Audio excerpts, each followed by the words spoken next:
गुरुर्ब्रह्मा गुरुर्विष्णु गुरुर्देवो महेश्वरा गुरुर्साक्षात् परब्रह्म तस्मै श्री गुरुवे नमः। मैं अपने गुरुदेव महादेव के चरणों में कोटि कोटि प्रणाम करती हूँ। माँ भवानी के चरणों में कोटि कोटि प्रणाम करती हूँ। सभी देवी देवताओं के चरणों में कोटि कोटि प्रणाम करती हूँ। सभी गुरु भाई बहनों को मेरा कोटि कोटि प्रणाम।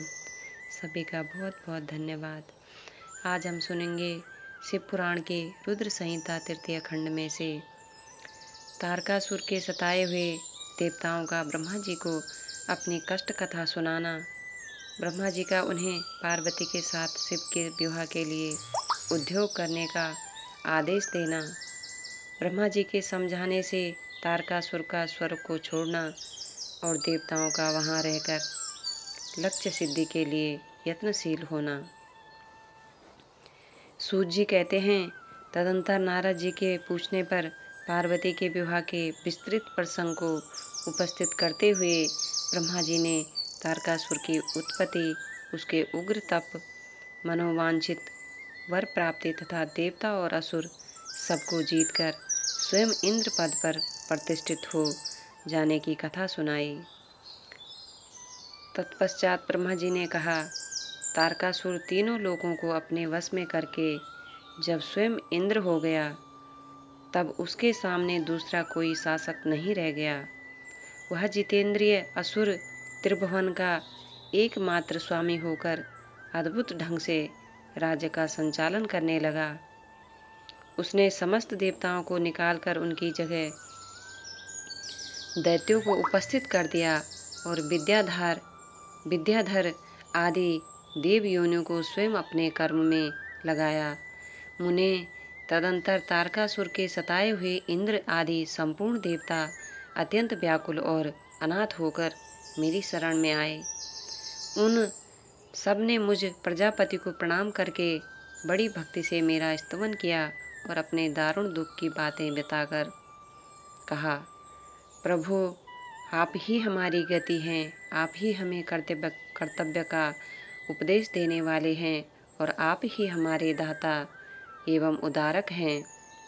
हम सब देवता तारकासुर नामक अग्नि में जलकर अत्यंत व्याकुल हो रहे हैं।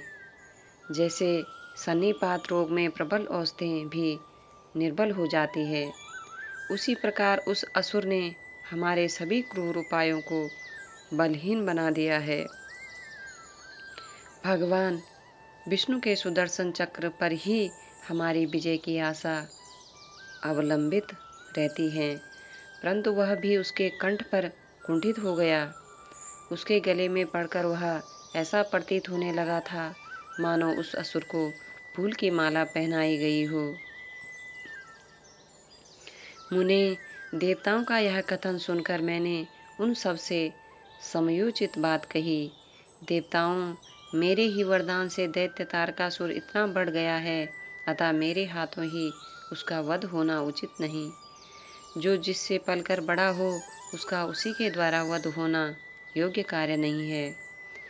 विष के वृक्ष को भी यदि स्वयं सींचकर बड़ा किया गया हो, तो उसे स्वयं काटना अनुचित माना गया है। तुम लोगों का सारा कार्य करने के योग्य भगवान शंकर हैं, किंतु वे तुम्हारे कहने पर भी स्वयं उस असुर का सामना नहीं कर सकते। तारक दैत्य स्वयं अपने पाप से नष्ट होगा। मैं जैसा उपदेश करता हूँ, तुम वैसा कार्य करो। मेरे वर के प्रभाव से न मैं तारकासुर का वध कर सकता हूँ, न भगवान विष्णु कर सकते हैं और न भगवान शंकर ही उसका वध कर सकते हैं। दूसरा कोई वीर पुरुष अथवा सारे देवता मिलकर भी उसे नहीं मार सकते। यह मैं सत्य कहता हूँ। देवताओं, यदि शिव जी के वीर से कोई पुत्र उत्पन्न हो तो वही तारक दैत्य का वध कर सकता है, दूसरा नहीं। सुरश्रेष्ठगण इसके लिए जो उपाय मैं बताता हूँ उसे करो। महादेव जी की कृपा से वह उपाय अवश्य सिद्ध होगा। पूर्व काल में जिस दक्ष कन्या सती ने दक्ष के यज्ञ में अपने शरीर को त्याग दिया था, वही इस समय हिमालय पत्नी मेनका के गर्भ से उत्पन्न हुई है, यह बात तुम्हें भी विदित ही है। महादेव जी उस कन्या का पाणी ग्रहण अवश्य करेंगे। तथापि देवताओं, तुम स्वयं भी इसके लिए प्रयत्न करो। तुम अपने यत्न से ऐसा उद्योग करो जिससे मेनका कुमारी पार्वती में भगवान शंकर अपने वीर्य का आधान कर सकें। भगवान शंकर उधर रहता है, उनका वीर्य ऊपर की ओर उठा हुआ है। उनके वीर्य को प्रस्खलित करने में केवल पार्वती ही समर्थ है, दूसरी कोई अबला अपनी शक्ति से ऐसा नहीं कर सकती। गिरिराज की पुत्री वे पार्वती इस समय युवावस्था में प्रवेश कर चुकी है और हिमालय पर तपस्या में लगे हुए महादेव जी की प्रतिदिन सेवा करती हैं। अपने पिता हिमवान के कहने से काली शिवा अपनी 2 सखियों के साथ ध्यान परायण परमेश्वर शिव की सग्रह सेवा करती हैं। तीनों लोकों में सबसे अधिक सुंदरी पार्वती शिव के सामने रहकर प्रतिदिन उनकी पूजा करती हैं। तथापि वे ध्यान मग्न महेश्वर मन से भी ध्यानहीन स्थिति में नहीं आते, अर्थात ध्यान भंग करके पार्वती की ओर देखने का विचार भी मन में नहीं लाते। देवताओं, चंद्रशेखर शिव जिस प्रकार काली को अपनी भार्य बनाने की इच्छा करें, वैसी चेष्टा तुम लोग शीघ्र ही प्रयत्न पूर्वक करो। मैं उस दैत्य के स्थान पर जाकर तारकासुर को पूरे हट से हटाने की चेष्टा करूंगा। अब तुम लोग अपने स्थान को जाओ। नारद, देवताओं से ऐसा कहकर मैं शीघ्र ही तारकासुर से मिला और बड़े प्रेम से बुलाकर मैंने उससे इस प्रकार कहा, तारक, यह स्वर्ग हमारे तेज का सार तत्व है, परंतु तुम यहाँ के राज्य का पालन कर रहे हो, इसके लिए तुमने उत्तम तपस्या की थी, उससे अधिक चाहने लगे हो। मैंने तुम्हें इससे छोटा ही वर दिया था, स्वर्ग का राज्य कदापि नहीं दिया था, इसलिए तुम स्वर्ग को छोड़कर पृथ्वी पर राज्य करो। असुर श्रेष्ठ देवताओं के योग्य जितने भी कार्य हैं, वे सब तुम्हें वहीं सुलभ होंगे, इसमें अन्यथा विचार करने की आवश्यकता नहीं है।